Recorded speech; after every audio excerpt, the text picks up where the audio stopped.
ایک بزرگ گزرے ہیں ابو عامر رحمت اللہ تعالی علیہ، یہ واقعہ ان کا ہے۔ وہ فرماتے ہیں کہ میرے مکان حویلی تھی بہت بڑی، تو اس کی دیوار گر گئی۔ میں اپنی اس حویلی کی دیوار کو تعمیر کروانا چاہتا تھا اور چلا گیا بغداد میں، جہاں مزدور صبح صبح آ کے بیٹھ جایا کرتے تھے۔ ہمارے مین شہر جو راول پنڈی ہے نا، وہاں ہاتھی چوک میں آپ کو مزدور مل جاتے ہیں۔ آپ کے علاقہ میں بھی ایک جگہ ایسی ہوگی کہ جہاں صبح صبح جائیں تو مزدور مل جاتے ہیں۔ تو فرماتے ہیں میں نکلا، ایک جگہ پہنچا تو وہ مزدوروں سے جگہ بھری ہوئی تھی، تو مجھے دیکھتے گئے تو مزدور دوڑے، کوئی کہتا تھا مجھے لے چلو، میں یہ کام بھی کر لیتا ہوں، یہ بھی کر لیتا ہوں، اپنی اپنی قابلیت بھی بتا رہے تھے، مجھے لے چلو مجھے لے چلو۔ کہتے ہیں میں نے دیکھا کہ وہ مزدوروں کی جگہ پہ جہاں سارے مزدور میرے ارد گرد تھے، ایک نوجوان سا مزدور ہے، داڑھی رکھی ہے، اور اس نے قرآن کریم کھولا ہوا ہے اور اپنی جگہ پہ بیٹھ کے قرآن کی تلاوت کر رہا ہے۔ آپ اگر دکان کر رہے ہیں نا تو دکان کے معاملات تو ہاتھ سے کرنے ہیں نا، زبان سے آپ درود پھر بھی پڑھ سکتے ہیں۔ یہ کافی عرصہ پہلے کی بات ہے، راول پنڈی سے فیصل آباد ایک آدمی نے سفر کیا، انہوں نے اپنی رودات بیان کی۔ کہتے ہیں میں بس میں جب بیٹھا راول پنڈی سے فیصل آباد کے لیے، تو پورے راستے میں جو ڈرائیور تھا اس نے نہ سگریٹ پی، نہ کسی سے کوئی بات کی، پورے راستے اس کے لب ہلتے رہے۔ میں بڑا متاثر ہوا، ڈرائیور تو بڑے شوقین مزاج ہوتے ہیں، کبھی سگریٹ پی لی، کبھی گپے لگائیں، تو یہ بولا بھی نہیں، لب بھی ہلتے رہے ہیں۔ تو جب فیصل آباد منزل پہ پہنچا تو میں نے اس سے کہا جی میں نے آج آپ کو ایک عجیب رنگ کا ڈرائیور دیکھا ہے، تو آپ یہ پڑھتے کیا رہے ہیں؟ تو اس نے کہا جی میں نا حافظ قرآن ہوں، ماں باپ نے مجھے قرآن حفظ کرایا تھا، تو آخر دنیا بھی تو کمانی ہے، تو وقت نہیں ملتا مجھے ویسے قرآن کی دورائی کرنے کا، تو میں جب راول پنڈی سے فیصل آباد کے لیے بس پہ بیٹھتا ہوں نا تو قرآن شروع کر دیتا ہوں، اور فیصل آباد پہنچنے تک میں 15 پارے قرآن کی تلاوت کر لیتا ہوں۔ یہاں پھر ریسٹ ہوتا ہے، یہاں سے جب راول پنڈی کے لیے بس چلتی ہے نا تو پھر میں بیٹھ کے قرآن شروع کر دیتا ہوں، اور واپسی کے سفر تک میں روزانہ قرآن کا ایک ختم کر لیتا ہوں۔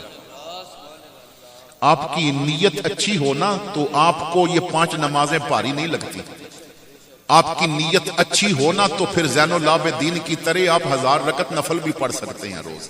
یہ تو آپ کی نیت کی بات ہے کہ آپ کی نیت، اگر 3 گھنٹے فلم دیکھتے ہوئے آپ کو وقت زیادہ نہیں لگتا تو نیت اچھی ہو تو ساری رات درود پڑھتے ہوئے بنا آسانی ہو جایا کرتی ہے۔ ایک بزرگ فرماتے ہیں کہ تبع تابعین میں ایک بزرگ تھے، وہ فرماتے ہیں میں بیت اللہ شریف میں گیا، عشاء کی نماز تھی، تو میرے آگے آگے اس دور کے بہت بڑے عالم دین انہوں نے طواف شروع کیا، اور فرماتے ہیں دوران طواف انہوں نے قرآن کی تلاوت شروع کر دی۔ کہتے ہیں کیا اس کو قرآن سے پیار تھا، فجر تک وہ کعبے کا طواف کرتے رہے، اور چلتے چلتے فجر تک انہوں نے پورا قرآن ختم کر لیا۔ جنہیں رب کے قرآن کی لذتیں ہوں وہ پھر ایسے پڑھا کرتے ہیں۔ تو وہ مزدور تھا لیکن اپنی جگہ پہ بیٹھ کے قرآن پڑھ رہا ہے۔ مجھے اس کا قرآن پڑھنا بڑا پسند آیا۔ میں مزدوروں سے نہ آگے نکل کے اس کے پاس گیا، میں نے سلام کیا، اس نے جلدی سے آیت مکمل کی، قرآن کی تلاوت بند کی، جواب دیا۔ میں نے کہا بیٹا تم مزدور ہو؟ کہنے لگا جی۔ میں نے کہا میرے گھر کی دیوار گر گئی ہے، کام کافی زیادہ ہے، تو کیا مزدوری کرو گے؟ تو کہنے لگا جی مزدوری کے لیے یہاں آیا ہوں، لیکن اگر مجھے لے کے جانا ہے تو میری 3 شرطیں ہیں، وہ مانیں گے تو پھر میں چلوں گا۔ کہتے ہیں میں نے ہنس کے کہا بیٹا شرط تو مالک رکھتا ہے، مزدور تو نہیں رکھتا، تو کیسا مزدور ہے کہ تو نے شرط رکھ دی؟ تو وہ کہنے لگا جی بازار بھرا پڑا ہے، جس کو مرضی لے جائیں، اگر مجھے لے کے جانا ہے تو میری ماننی پڑے گی۔ مجھے تجسس پیدا ہوا، ابو عامر کہتے ہیں میں نے کہا چلو سننے میں تو کوئی حرج نہیں نا، اگر مجھے اچھی لگی تو لے جاؤں گا۔ میں نے کہا چلو بیٹا اپنی شرطیں تو بتاؤ۔ وہ کہنے لگا جی پہلی شرط یہ ہے کہ میں 1 دن کی مزدوری لوں گا 3 درہم، نہ کم نہ زیادہ۔ تو پہلی شرط سن کے میں بڑا خوش ہو گیا، کیونکہ اس دور میں نا مزدور کی مزدوری تھی 4 درہم اور وہ 3 مانگ رہا تھا، سستا مل رہا تھا مجھے. تو میں نے کہا بہت اچھی بات. دوسری شرط کہنے لگا کام بڑی ایمانداری سے کروں گا، لیکن دوسری شرط یہ ہے جب مسجد سے آذان کی آواز آئے گی نا تو نماز میں نے جماعت سے پڑھنی ہے. آپ یہ نہیں کہہ سکتے کہ گارا بنا ہوا ہے خشک ہو جائے گا، پہلے یہ لگا لو. جب اس کی دعوت آ جائے گی نا تو پھر تیرا کام ختم ہو جائے گا.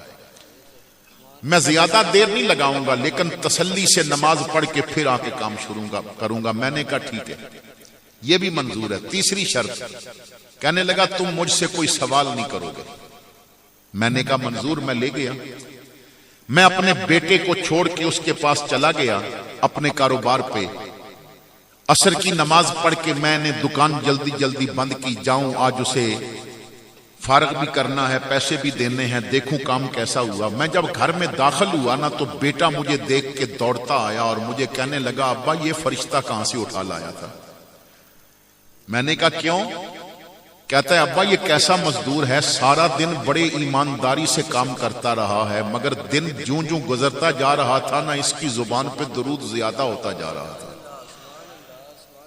اور ابا یہ ایسا بندہ ہے کہ آج بڑے عرصے کے بعد میں نے ظہر عصر یہ جماعت کے ساتھ پڑھی ہے. یہ مجھے بھی مسجد لے گیا تھا. میں جب اندر آیا دیکھا تو عام مزدور جو کام 2-3 دنوں میں کرتا تھا اس نے 1 دن میں اتنا کام کر دیا تھا. میں بڑا راضی ہوا. وہ جانے لگا تو میں نے 4 درہم نکال کے، بازار کا ریٹ 4 تھا تو میں نے 4 نکالے. میں خوش ہو گیا اس پہ.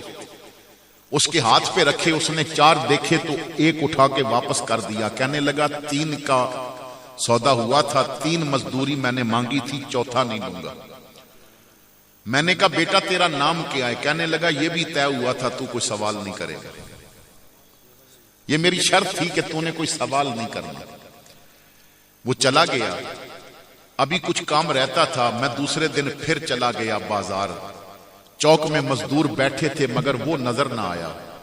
میری نظریں تو اسے تلاش کر رہی تھی. تو میں نے مزدوروں سے پوچھا وہ تمہارا ساتھی کہاں ہے؟ اس نے کہا وہی جو نام نہیں بتاتا. میں نے کہا ہاں وہی جو نام نہیں بتاتا. کہنے لگے اگر اسے لے کے جانا ہے نا تو کل ہفتہ تھا تو لے گیا تھا، اب ہفتے کو آئے گا. وہ صرف 1 دن کام کرتا ہے. تو میں نے حیران ہو کے پوچھا 1 دن کام کرنے کی کیا وجہ ہے؟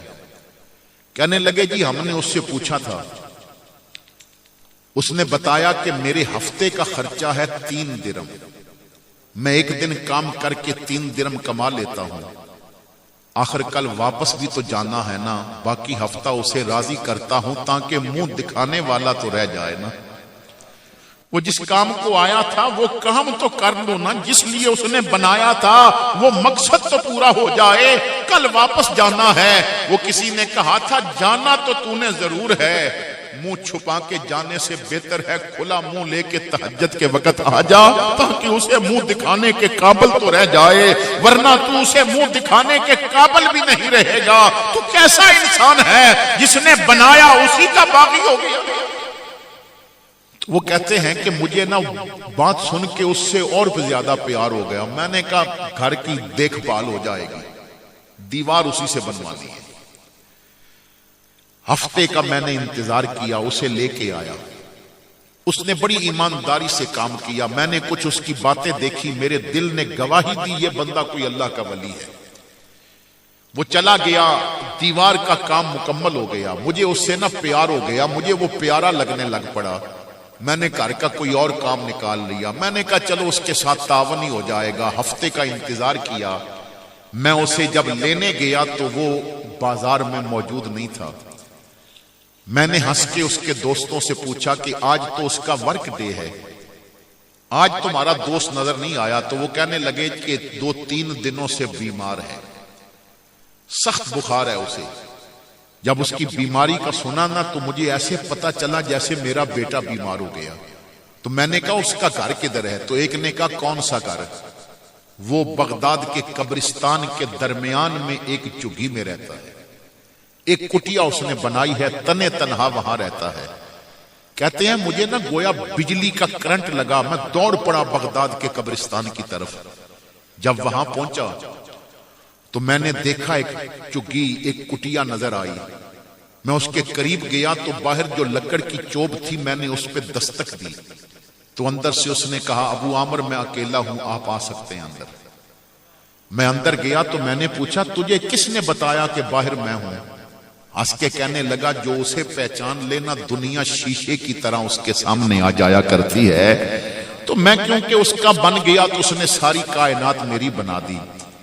ہاتھ لگایا نہ تو تپ رہا تھا بخار میں نے کہا بیٹا میں حکیم میرا دوست ہے، میں اسے لے آتا ہوں، وہ تجھے دیکھے گا، تجھے دوائی دے گا۔ اس نے میرا بازو پکڑ کے کہا بیٹھ جاؤ ابو عامر، اب دوائیوں سے بات آگے نکل چکی ہے، یار نے بلا بھیجا ہے، اب واپسی کا نا وقت آ گیا ہے، اب میں روکے بھی نہیں روک سکتا، بس میرا وقت پورا ہو گیا ہے۔ میں بیٹھ گیا تو میں نے کہا بیٹا میرے لائق کوئی حکم؟ کہنے لگا اگر آپ کر سکتے ہیں تو دو کام ہیں، اگر وہ کر دیں تو۔ میں نے کہا بیٹا تم بتاؤ میں کروں گا۔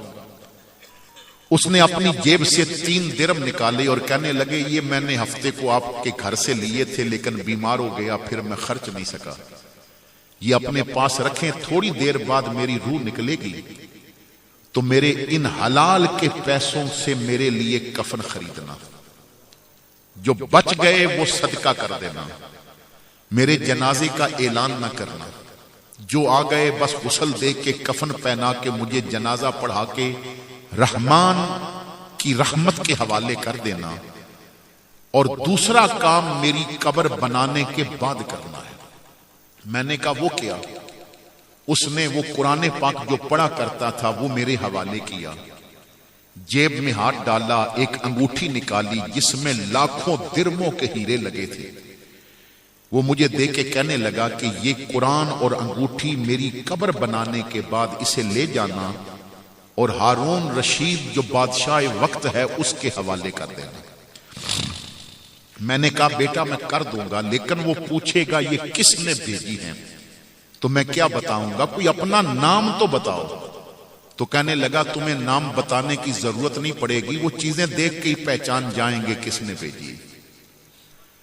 اتنے لفظ کہے اور روح نکل گئی، کلمہ پڑھا انا للہ و انا الیہ راجعون، میں نے پڑھا پر وارث شاہ او نہیںوں مردے جنہ کیتیاں نیک کمائیاں نے، وارث شاہ او نہیںوں مردے جنہ کیتیاں نیک کمائیاں نے۔ سامنے قبر ہو تو فاتحہ پڑھنے والے نہیں ہوتے، میں کہتا ہوں رضوی کی قبر تم چاند پہ بھی جا کے بنا دو نا تو اس کا نام زندہ رہے گا، وارث شاہ او نہیںوں مردے جنہ کیتیاں نیک کمائیاں نے۔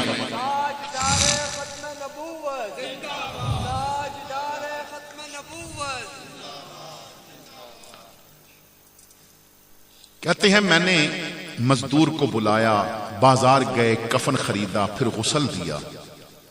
میں بڑا حیران تھا کہ ہم 2 بندے ہیں تو جنازہ تو اس نے منع کیا اعلان نہیں کرنا۔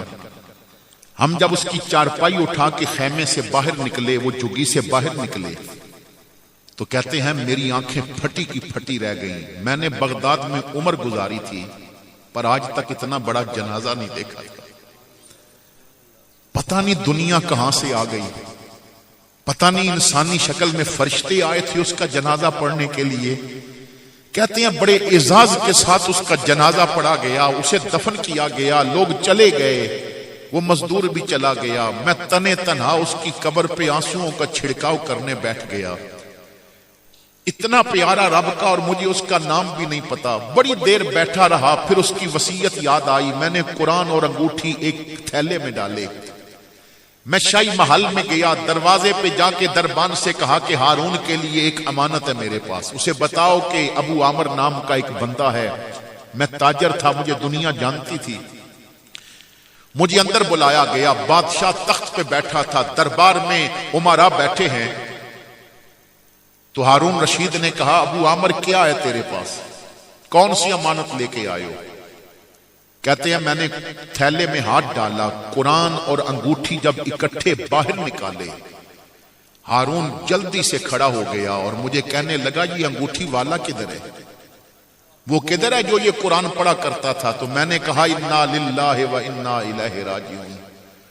میرے لفظ سن کے ہارون بے ہوش ہو کے زمین پہ گر گیا، اس کی تلیاں ملی گئیں، اس کو پانی پلایا گیا۔ تھوڑی دیر بعد جب ہوش آیا، ہارون کہتا ہے مجھے اس کی قبر پہ لے چلو۔ میں اور ہارون، تیسرا کوئی آدمی نہیں، ہم جا رہے ہیں۔ ہارون مجھ سے پوچھتا ہے تو اسے کیسے جانتا تھا؟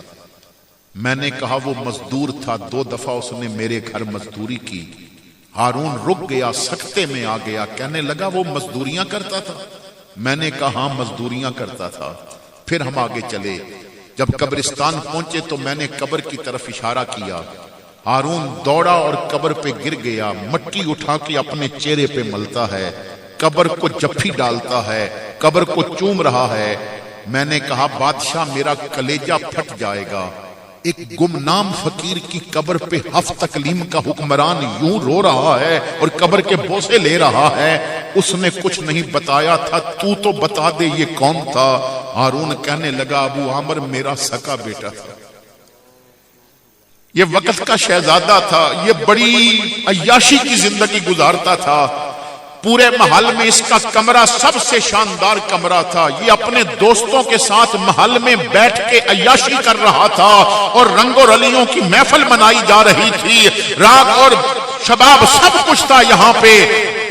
ایک قاری سفر کر رہا تھا اور دوران سفر قرآن کی تلاوت کر رہا تھا، جب وہ اس کے کمرے کی کھڑکی کے قریب سے گزر رہا تھا تو اس کی زبان پہ قرآن کے یہ لفظ آئے الم یعن للذین آمنوا ان تخشع قلوبہم لذکر اللہ، کیا ابھی مومنوں کے پہ وہ وقت نہیں آیا کہ ان کے دل رب کی یاد کے لیے تیار ہو جائیں؟ کیا ابھی وہ وقت نہیں آیا کہ دل اس سے ڈر جائیں؟ کیا ابھی وہ وقت نہیں آیا کہ دل اس سے جڑ جائیں؟ کیا ابھی وہ وقت نہیں آیا کہ دل اس کے لیے فارغ ہو جائیں؟ کیا ابھی وہ وقت نہیں آیا کہ دلوں میں اس کی یاد آ جائے؟ وہ پتہ نہیں کون سا لمحہ تھا اور ہدایت کے کون سے تیر تھے، میرے بیٹے کے ہاتھ میں جام تھا، نیچے گرا دیا، سجدے میں گر گیا، کہنے لگا کیوں نہیں تو نے پکارا، میں حاضر، وقت آ گیا تیری یاد کا، وقت آ گیا تیری دوستی کا، وقت آ گیا تجھ سے ڈرنے کا۔ دوستوں کو نکال دیا، مجھے کہنے لگا ابا میں نے رب کو تلاش کرنا ہے، میں تیرا محل چھوڑ کے جا رہا ہوں۔ میں نے کہا بیٹا تو محل چھوڑے گا پریشان ہو جائے گا، نازوں کا پلا ہے، گدوں پہ سونا سیکھا ہے، نرم بستر تیرے لیے بچھائے جاتے ہیں، کہاں جا کے رب کو ڈھونڈے گا؟ وہ کہنے لگا ابا میں چاہے جیسا بھی ہوں مگر اتنی تو خبر رکھتا ہوں، نرم گدوں پہ رب نہیں ملتا، ولیوں کے مسلوں پہ رب ملا کرتا ہے۔ وہ کوئی ایسا ڈھونڈوں گا جو مجھے اس تک پہنچا دے۔ وَاتَّبِعْ سَبِيلَ مَنْ أَنَابَ إِلَيَّ، میرا اللہ فرماتا ہے جو مجھ تک پہنچا ہے تو اس تک پہنچ دے، وہ تجھے میرے تک پہنچا دے گا۔ کچھ ایسے کا دامن پکڑ جو مجھے جانتا ہو، جو مجھے پہچانتا ہو، وہ تجھے میرا رستہ دکھا دے گا، تو میں جاؤں گا، ضرور جاؤں گا۔ بڑا سمجھایا، جب نہ رکا تو میں نے اپنی انگلی سے یہ انگوٹھی جس میں لاکھوں درموں کے ہیرے تھی اتار کے دی، اچھا یہ رکھ لے، اگر مشکل وقت آئے ایک ہیرا نکال کے بیچے گا، تیرے کئی مہینے آرام سے گزریں گے، لے لے میرے بیٹا یہ رکھ لے۔ مجبور کیا تو انگوٹھی لے کے اس نے پہن لی۔ اب نکلنے لگا تو اس کی ماں زبیدہ مسلح پہ بیٹھی تھی، آواز دے کے کہتی ہے بیٹا اگر جا رہا ہے رب کو تلاش کرنے، باپ نے ہیرے کی انگوٹھی دی، رکھ لی، یہ رحل میں جو قرآن پڑھا ہے نا یہ تیری ماں پڑھا کرتی ہے، اسے بھی ساتھ لے جا، فیصلہ وقت کرے گا کہ باپ کے ہیرے رب تک پہنچاتے ہیں یا ماں کا دیا قرآن رب تک پہنچاتا ہے۔ لے کے جا قرآن، یہ قرآن تیری رہنمائی کرے گا۔ میرا بیٹا پھر انگوٹھی اور قرآن لے کے چلا گیا۔ آج کئی سال گزر گئے، مجھے نہیں پتا وہ کہاں گیا، کیا خبر تھی اسی شہر میں وہ لوگوں کی مزدوریاں کرتا ہے اور باپ تخت پہ بیٹھا ہوا ہے۔ آج کئی سالوں کے بعد میرے بیٹے نے انگوٹھی بھی واپس بھیجی، قرآن بھی واپس بھیجا۔